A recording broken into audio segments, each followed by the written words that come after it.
recette de cake balls, les Christmas cake balls. Donc vous avez pu voir dans la première recette des cake balls au praliné Nutella tous les détails de la préparation. Aujourd'hui on retrouve la préparation dans sa globalité, mais on retrouve seulement les grandes lignes, les grandes étapes. Donc pour faire un récapitulatif, je suis partie d'un gâteau au chocolat qui a été émietté. Pour cela j'ai utilisé un mixeur, mais vous pouvez également émietter à la main.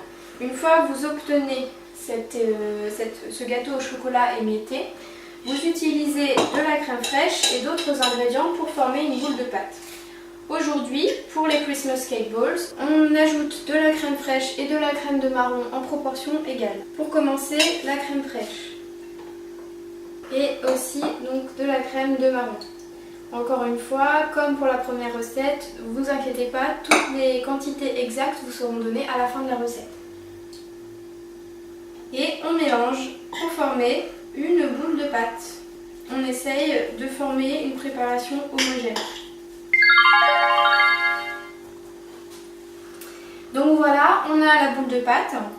Elle va être mise au frigo pour durcir. On va ensuite la retirer et former, en prenant des petits morceaux de pâte dans le creux de ses mains et en roulant la pâte entre les mains, former des petites boules de pâte comme ceci.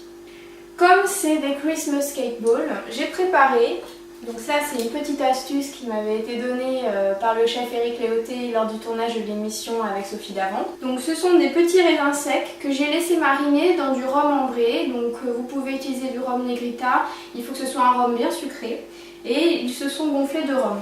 Et on va les ajouter au milieu des petites bouchées. Donc une astuce, couper la bouchée en deux, on ajoute un petit raisin. Hop, on referme et on reroule la bouchée. Et voilà. Et on va faire pareil pour les autres bouchées. Maintenant qu'on a inséré les raisins marinés au rhum dans les petites bouchées, on va les enrober de chocolat. Donc comme pour les bouchées au praliné, on les met dans le chocolat, on tourne délicatement la bouchée. Donc là c'est du chocolat noir que j'ai fait fondre au micro-ondes quelques minutes. Voilà.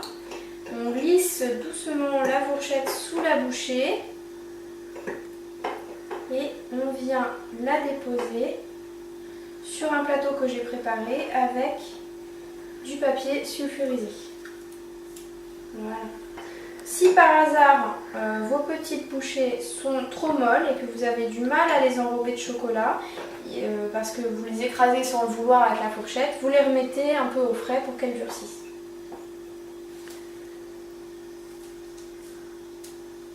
Et sur ces petites bouchées, on va ajouter des morceaux de noix.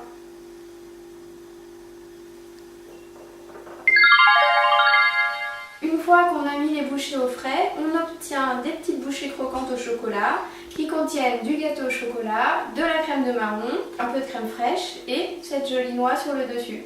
Ce sont les Christmas cake balls. Bon appétit! Pour faire une jolie table et présenter vos cake balls, vous pouvez par exemple les présenter donc dans des petites assiettes individuelles comme ceci. Et vous pouvez également utiliser des boîtes en plexiglas comme ici. Donc c'est toujours le même fabricant que cette boîte, boutique en couleur. Et là ce qui est vraiment sympa, c'est que vous pouvez écrire des petits messages sympathiques, c'est joli. Et puis surtout l'intérêt de la boîte, c'est que c'est une boîte hermétique qui conserve bien vos aliments. Vous pouvez la mettre au frigo, la déposer sur la table, la laisser dans la cuisine en décoration. Voilà, c'est vraiment pratique et très esthétique.